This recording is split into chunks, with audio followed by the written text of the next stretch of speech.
బూందీ ఇలాగ పిండి కలుపుకున్నాం కదా, ఇలా వేసుకున్నాం చూస్తారు కదా. ఇట్లా బూందీ వేసుకొని బూందీ కలుపుకోవడం, ఇట్లా మిరపకాయలు ఇది కరివేపాకు వేయించుకొని వేరుశనగకాయ పప్పులు వేయించేసి చెండుల్లిపాయలు ఇలా వేసి ఉప్పు కారం మీకు కావాల్సినంత కారం వేసుకోండి. నాకైతే అయితే ఉప్పు వేసుకొని ఇట్లా కలిపేసుకోండి.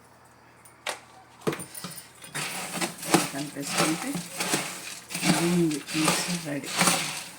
మనకి ఇంట్లో చేసుకుంటే కూడా బాగా బాగుంటుంది. ఎంత తినాలనిపిస్తుంది.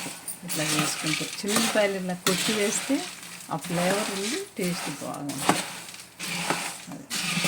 లడ్డు కంటే ఇది కొంచెం దోరగా వేగాలి కదా, ఇది కొంచెం బాగా క్రిస్పీగా రావాలి. అవి లడ్డుకైతే మెత్తగా ఉండాలి, ఇదైతే ఇదో ఇట్లా